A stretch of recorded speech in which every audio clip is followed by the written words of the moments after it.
Bah mon fils, j'essaye de lui montrer comment devenir le meilleur joueur du monde. Pour l'instant, c'est un peu difficile parce qu'il n'a que 10 ans. Je lui demande de faire des exercices d'un homme de 35 ans.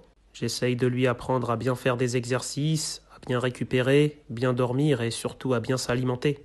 Des fois, il boit du coca et il mange des chips, mais je suis toujours là pour lui rappeler qu'ici on est chez les CR7, on n'est pas chez les Pierre Ménez 7. Des fois, j'essaye de lui mentir et de lui faire croire qu'on est en Hesse, comme ça le poussera à faire des efforts. Mais quand il me voit me déplacer en jet privé, là il comprend directement que la Hesse n'est pas chez nous. La dernière fois, je lui dis que pour être le meilleur, il fallait se lever tôt et travailler dur. Il m'a dit mais pourquoi faire ça? On est riche. Au début, je l'ai engueulé très très fort. Je lui ai fait la morale, je lui ai remonté les bretelles, et il s'est remis au sport et il s'est remis au travail directement.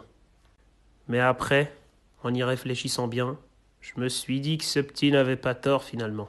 Des fois, il me demande de l'argent de poche, je lui dis non, je l'engueule, je lui dis qu'il ne faut pas s'amuser avec ça, qu'il faut connaître la valeur de l'argent, et juste après, je claque 4 milliards de dollars dans des sables de luxe.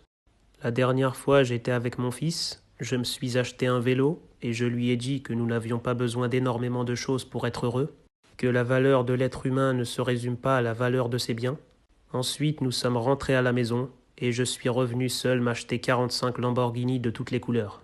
Le pire dans tout ça, c'est que des fois je fais le tour du monde, je pars en vacances, je fais des voyages magnifiques. Et ensuite, quand j'ai bien fini mon tour du monde et que je me suis bien amusé, que j'ai kiffé la life au max, là je l'emmène dans les coins les plus miséreux et les plus défavorisés du monde. Je l'emmène en Afrique, je l'emmène en Amérique du Sud, je l'emmène dans des coins incroyables, je l'emmène à Dunkerque, je lui fais peur et je lui dis que c'est ici qu'il faut se ressourcer.